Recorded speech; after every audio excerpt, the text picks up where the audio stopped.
આપના હિસાબથી કોંગ્રેસમાં ગુજરાતની કેટલી બેઠક, બીજેપીની કેટલી બેઠક અને કઈ કઈ હોઈ શકે કોંગ્રેસની?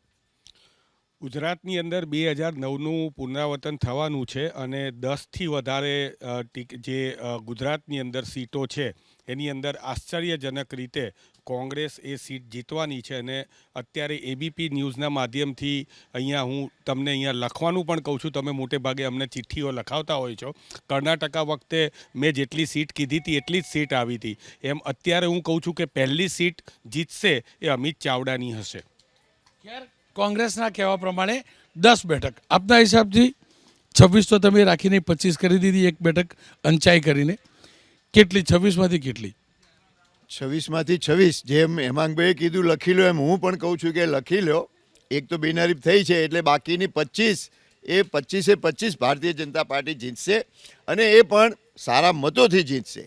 5 લાખથી વધુ વાળી કેટલી? સારા મતોથી બધી જીતશે. આમાં મારે એમાં નથી પડવું કે કેટલામાં 5 લાખ ને કેટલી 5થી ઓછામાં, પણ તમામ ભારે બહુમતીથી જીતશે. એ આપના હમણાં એક્ઝિટ પોલમાં આવશે.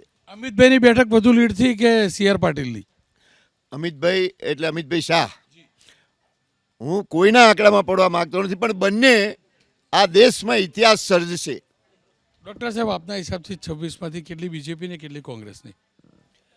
જો રોનકભાઈ, ગુજરાતની પ્રજા 2009 અને 2014 વચ્ચેનો જે દેશનો ગાળો છે એ જોઈ ચૂકી છે. એટલે એ દિશા ગુજરાતની પ્રજાએ પકડી લીધી છે. અને 14, 19 ને 22 આ ત્રણેમાં 26 સીટ વત્તા 19 કરતાં ટોટલ જે લીડ છે રોનકભાઈ, 19માં જે ટોટલ લીડ હતી 26 સીટની, આ વખતે 25 સીટ છે. એ મતદારની સંખ્યા પણ આ વખતે વધારે હશે, એ તમે લખીને રાખો. 5 લાખથી વધુ વાળી કેટલી? જો 5 લાખની એવરેજ ગણીએ તો કોંગ્રેસ કરતાં ગુજરાતમાં ભાજપને 1,20,00,000 મત વધારે હશે. આ પણ હું તમને ચેલેન્જથી કહું છું. 5 લાખથી વધુ વાળી કેટલી? ઘણી બધી સીટો છે જે 5 લાખથી વધુની લીડની હશે. 5 કરતાં વધુ કે 5 કરતાં ઓછી? 5 કરતાં વધુ લીડની ઘણી બધી સીટો હશે. હું એટલા માટે જ કહું છું 25 સીટોની લીડ ટોટલ સરવાળો કોંગ્રેસ કરતાં 1,20,00,000 મત કોંગ્રેસ કરતાં વધારે હશે. અને ભારતીય જનતા પાર્ટીના એવરેજ જે મતદાન થયું છે એના આધારે લગભગ 2 કરોડ કરતાં પણ વધારે મત મળશે. તમારા હિસાબથી 26, આપણે 25 નહીં લખીએ, 26 લખીશું. તમારા હિસાબથી 26માંથી કોંગ્રેસને કેટલી, બીજેપીને કેટલી? 26માંથી જો નરેન્દ્રભાઈ મોદી ચાલે તો ભાજપને મળે 24 બેઠક અને ઉમેદવાર ચાલે તો ભાજપને મળે 20 બેઠક. એટલે એનો મતલબ જનકભાઈના કહેવા પ્રમાણે બીજેપીને વધુમાં વધુ 24 બેઠક, વધુમાં વધુ અને ઓછામાં ઓછી 20 બેઠક બીજેપીની.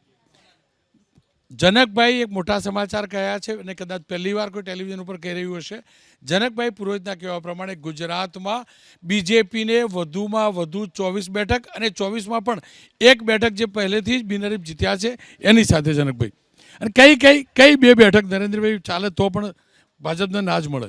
એ આણંદ અને બનાસકાંઠા આ 2 સીટો અત્યારે એવું લાગે છે કે આ 2 તો નીકળશે જ. 2 ભાજપ અત્યારે ગુમાવે છે.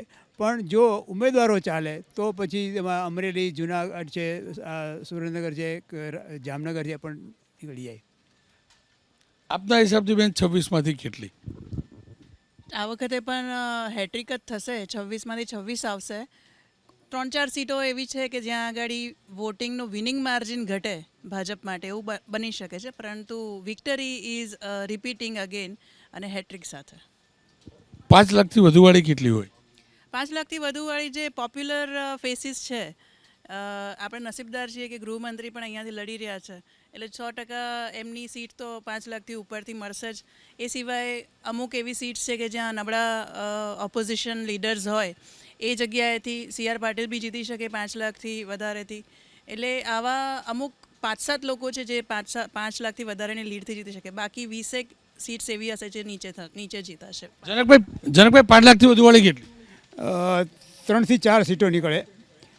સુરત છે, વડોદરા છે,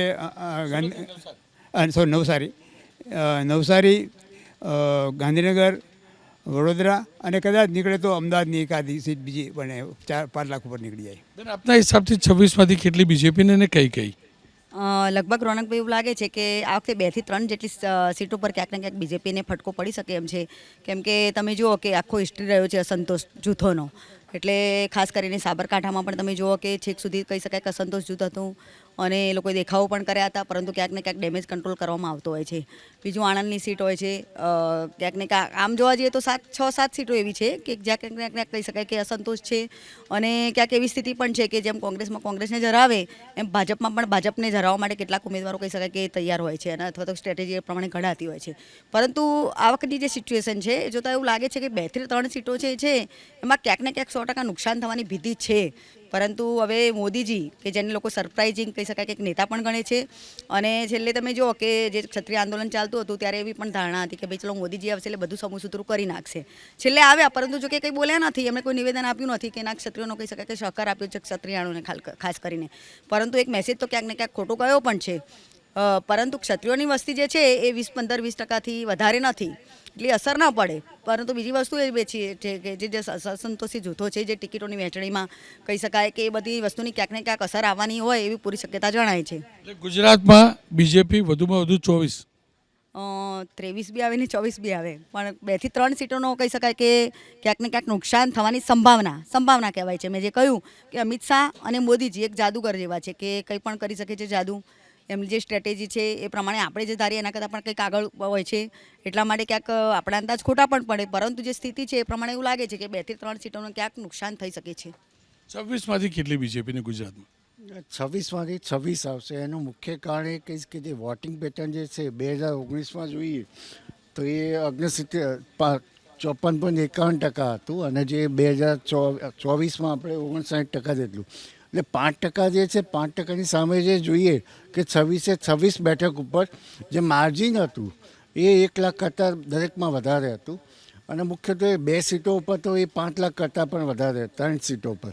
તો આમ ઓવરઓલ જોઈએ તો એ માર્જિન ઉપર અસર જોઈએ 5%ની, તો એની બહુ કોઈ ઇમ્પેક્ટ પડતી નથી. અને બીજી બાજુ જે પણ લોકલ પ્રશ્નો ઊભા થયા એની પણ નેગેટિવ ઇમ્પેક્ટ જોવા મળી નથી જો એમને જે જોયું હોત. અને બીજી બાજુ જે છે કે કોંગ્રેસે પોતાનો ગવર્નન્સ પોઈન્ટ ઓફ વ્યૂ જે એમને ટ્રાઇબલ બેલ્ટમાં જે જોક વધુ કર્યો, પરંતુ ટ્રાઇબલ બેલ્ટમાં જે વોટિંગ વધવું જોઈએ, જો વધ્યું હોત તો એમને કોંગ્રેસને જરૂર ફાયદો થાત, પરંતુ કોંગ્રેસને એ ફાયદો નહીં મળે.